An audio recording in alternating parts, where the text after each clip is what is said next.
Assalamualaikum warahmatullahi wabarakatuh. Pejuang PTN, peluang diterimanya besar mana antara seleksi mandiri gelombang 2 UB dengan seleksi mandiri gelombang 2 Undip? Simak videonya ya. Jangan lupa subscribe agar kalian yang pertama mendapat strategi keren menaklukkan PTN.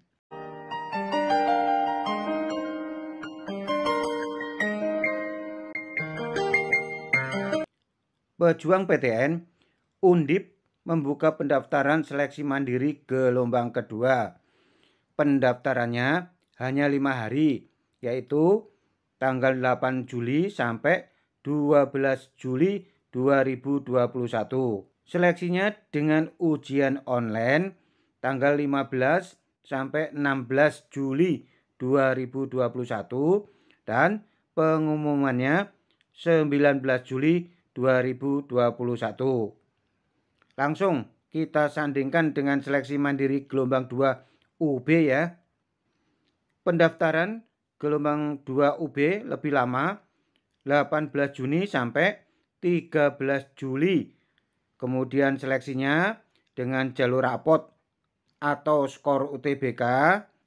Pengumumannya tanggal 17 Juli 2021.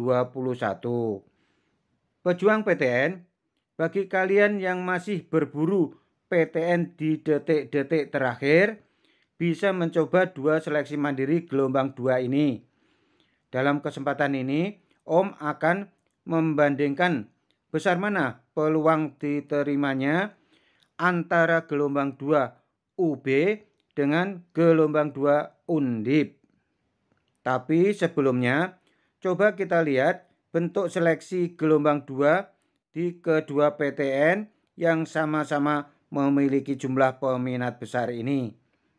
Biaya pendaftaran, baik UB maupun Undip, biaya pendaftaran seleksi gelombang 2 ini 350.000.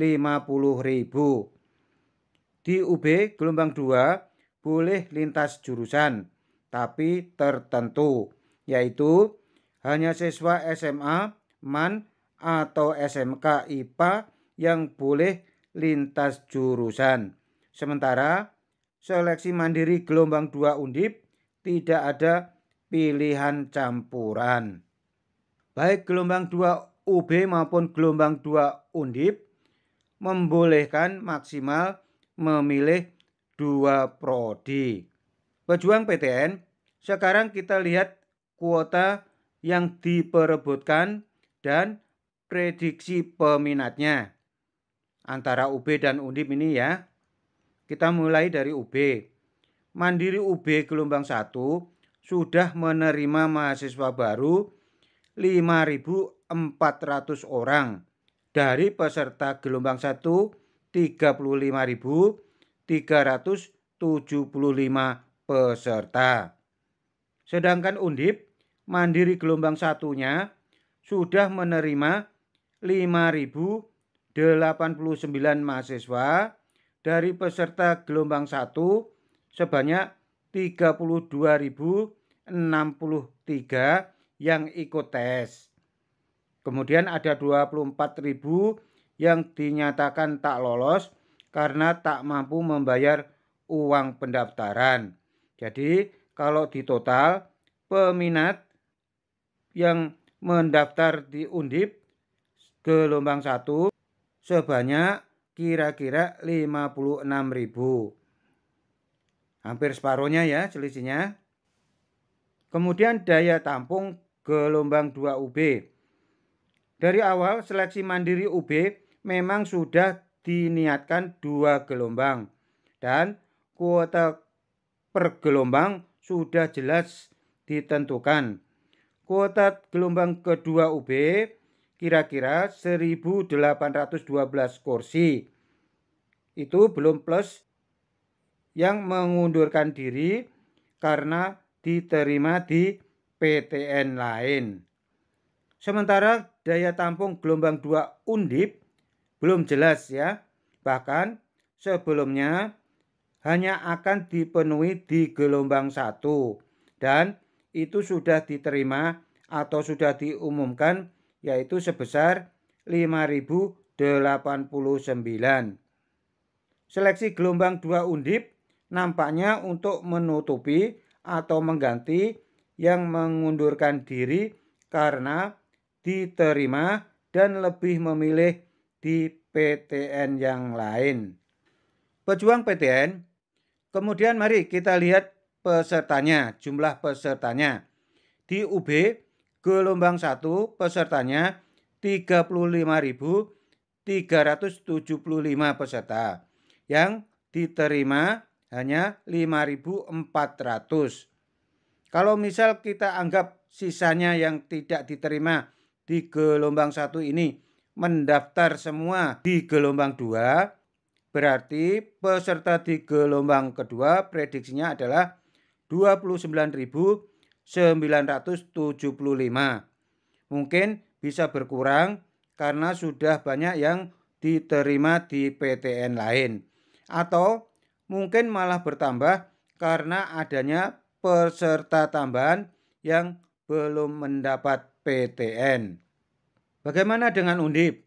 Sementara peserta gelombang 1 Undip dengan asumsi yang mirip dengan UB, pendaftarnya 56.000 lebih, meski yang 24.000 dinyatakan tidak lolos sebelum seleksi. Dan kalau kita asumsikan yang 24.000 itu ikut seleksi lagi, plus 32.000 itu totalnya menjadi sekitar 56.000 peserta. Jumlah itu bisa berkurang karena sudah diterima di PTN lain. Dari 56.000 peserta itu yang sudah diterima ada sekitar 5.089. Jadi kira-kira masih ada sekitar 50.000 peserta yang itu kita asumsikan mengikuti gelombang kedua. Jumlah itu bisa berkurang karena sudah diterima di PTN lain atau tidak akan ikut karena tahu bahwa kuotanya akan kecil. Atau mungkin saja bisa lebih karena memang masih banyak pejuang PTN yang belum mendapat PTN. Jumlah antara UB gelombang 2 dan Undip gelombang 2 bisa berubah karena pendaftaran UB gelombang 2 jauh lebih panjang waktunya. Sementara gelombang 2 Undip hanya dibatasi 5 hari. Dari uraian di atas, Om bisa simpulkan peluang diterimanya di seleksi mandiri gelombang 2 antara UB dan gelombang 2 Undip lebih besar di gelombang 2 UB. Lantas bagaimana strateginya agar bisa lolos di seleksi gelombang 2 UB maupun Undip? Om sarankan pilihlah prodi yang sekiranya aman diterima. Bila perlu di bawah lumayan jauh dengan skor UTBK. Itu untuk yang memakai jalur UTBK. Dan jangan lupa dipertimbangkan, prioritaskan setidaknya untuk pilihan kedua ya adalah prodi yang kuliahnya di luar kampus utama. Misal UB yang kampus Kediri atau Undip pilih prodi yang di kampus Jepara. Dengan kata lain, pilihlah di prodi yang sepi peminat. Demikian ya pejuang PTN. Selamat berjuang ya, tetap semangat dan sabar. Semoga bermanfaat. Bila ada salah kata, Om minta maaf. Kepada Allah, Om memohon ampun. Terima kasih. Wassalamualaikum warahmatullahi wabarakatuh.